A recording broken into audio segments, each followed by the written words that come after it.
अगर हम दक्षिण एशिया के नक्शे को देखें तो बांग्लादेश की कहानी थोड़ी अलग नजर आती है। ये एक ऐसी कहानी है जिसमें भूगोल, आस्था और इतिहास सब आपस में गुथे हुए हैं। तो चलिए आज इसी कहानी को समझते हैं कि आखिर बांग्लादेश एक मुस्लिम राष्ट्र बना कैसे। ये आंकड़ा देखिए जरा, 90%। जी हाँ, बांग्लादेश के करीब करीब 90% आबादी मुस्लिम है और इसी वजह से ये दुनिया का चौथा सबसे बड़ा मुस्लिम आबादी वाला देश भी है। और बस यहीं से सबसे बड़ा सवाल खड़ा होता है, आखिर ऐसा क्यों है? खासकर तब जब इसके आसपास के किसी भी देश में इस्लाम मेजॉरिटी धर्म नहीं है। तो ये एक तरह की ऐतिहासिक पहेली है ना? और आज हम इसी पहेली को सुलझाने की कोशिश करेंगे। इस सफर में हम सबसे पहले बंगाली पहेली को समझेंगे, फिर देखेंगे कि इस्लाम यहाँ शुरू में कैसे पहुंचा। इसके बाद विजय के युग, संस्कृति की जड़ों, मुगल दौर में हुए बड़े बदलावों और आखिर में एक राष्ट्र के जन्म की कहानी जानेंगे। तो चलिए सीधा इस पहेली में उतरते हैं। सवाल ये है कि बंगाल डेल्टा ने इतनी अलग धार्मिक पहचान कैसे विकसित की जो उसे अपने पड़ोसी इलाकों से बिल्कुल अलग करती है। देखिए, ये समझना बहुत जरूरी है कि इस इलाके में इस्लाम की पहली दस्तक जंग या तलवार से नहीं बल्कि व्यापार यानी कॉमर्स से हुई थी। इस्लाम के बिल्कुल शुरुआती दिनों में, यहाँ तक कि पैगंबर मोहम्मद के समय के आसपास अरब व्यापारी यहाँ तक पहुंचे थे। वो कोई प्रचारक नहीं थे, बस व्यापारी थे। उन्होंने दक्षिणी डेल्टा में अपनी बस्तियां बसाईं और बस इसी तरह इस इलाके में इस्लाम की पहली नींव रखी गई। लेकिन इस शांतिपूर्ण व्यापार के बाद एक दौर ऐसा भी आया जब फौजी ताकत ही इस पूरे उपमहाद्वीप में इस्लाम के फैलने की सबसे बड़ी वजह बन गई। अच्छा, इस कहानी को समझने के लिए मामलूक शब्द को जानना जरूरी है। ये असल में गुलाम सैनिक हुआ करते थे, लेकिन ये कोई आम सैनिक नहीं थे।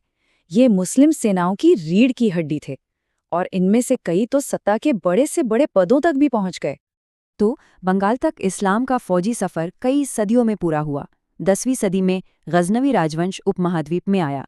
फिर 12वीं सदी में घुरिद वंश ने उन्हें हराकर उत्तरी भारत पर अपना दबदबा बनाया और आखिरकार 1204 में बख्तियार खिलजी नाम के एक घुरिद जनरल ने बंगाल को जीत लिया और इसके ठीक 2 साल बाद दिल्ली सल्तनत बनी और बंगाल पर मुस्लिम शासन का एक लंबा दौर शुरू हो गया। और कहते हैं कि बख्तियार खिलजी, जो खुद एक मामलूक था, उसने हिंदू सेन राजवंश की राजधानी पर सिर्फ 18 घुड़सवारों के साथ ही कब्जा कर लिया। ये बात दिखाती है कि ये जीत कितनी तेज और कितनी चौंकाने वाली रही होगी। अब कहानी फौजी जीत से आगे बढ़ती है। अब हम ये देखेंगे कि कैसे इस्लाम सिर्फ एक धर्म न रहकर बंगाली समाज और संस्कृति में गहराई तक अपनी जड़ें जमाता चला गया। उसी दौर में क्या हो रहा था कि पश्चिम एशिया पर मंगोल हमले हो रहे थे। इसकी वजह से बहुत से लोग भागकर पूर्व की तरफ आ रहे थे। इनमें तुर्की मुसलमान, बड़े बड़े विद्वान और ख़ास तौर पर सूफी संत थे जो बंगाल डेल्टा में आकर बस गए। देखते ही देखते ये इलाका मुस्लिम संस्कृति का एक नया गढ़ बन गया और इन नई बस्तियों के आध्यात्मिक गुरु बने यही सूफी संत। और यहीं पर एक बहुत बड़ा फर्क देखने को मिलता है। शुरुआत में इस्लाम शहरों और ऊंचे तबके का धर्म माना जाता था, लेकिन वक्त के साथ ये बदला। अब ये गांव देहात तक फैल गया, लोगों की आस्था बन गया। इसे किसी ने थोपा नहीं, बल्कि ये स्थानीय संस्कृति के साथ मिलकर ऑर्गेनिकली यानी स्वाभाविक रूप से पनपा। अब आते हैं इस कहानी के सबसे बड़े टर्निंग पॉइंट पर, यानी मुगल दौर पर। इस दौर में एक ऐसा सामाजिक और आर्थिक बदलाव आया जिसने इस इलाके में इस्लाम की जड़ों को हमेशा हमेशा के लिए गहरा कर दिया। और इस बदलाव की शुरुआत हुई भूगोल से। हुआ ये कि गंगा नदी ने अपना रास्ता बदल लिया और पद्मा नदी से जा मिली। इसके चलते पूर्वी बंगाल में खेती के लिए एक बहुत बड़ा, नया और उपजाऊ इलाका खुल गया। अब मुगलों ने क्या किया? उन्होंने ये जमीन सूफी संतों को, जिन्हें पीर कहा जाता था, उनको दे दी ताकि वो इसे आबाद करें।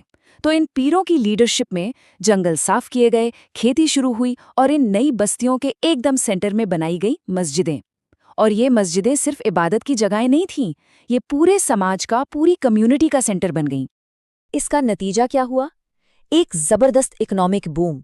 चावल का प्रोडक्शन इतना ज्यादा बढ़ गया कि बंगाल पहली बार चावल का एक बड़ा एक्सपोर्टर बन गया।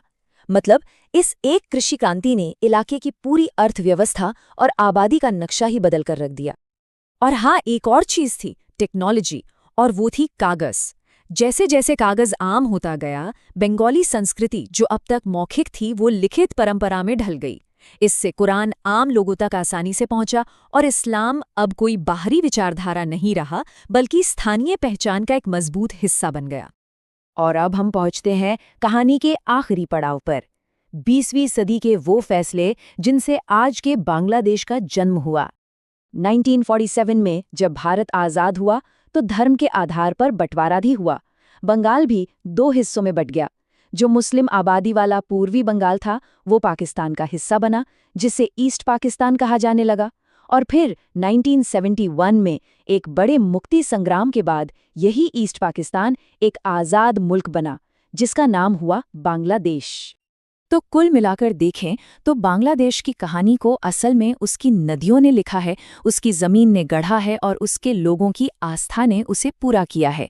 और ये बात हमें सोचने पर मजबूर करती है कि दुनिया में ऐसे और कितने इतिहास होंगे जिन्हें किसी राजा या सल्तनत ने नहीं, बल्कि चुपचाप खुद ज़मीन ने ही बनाया है।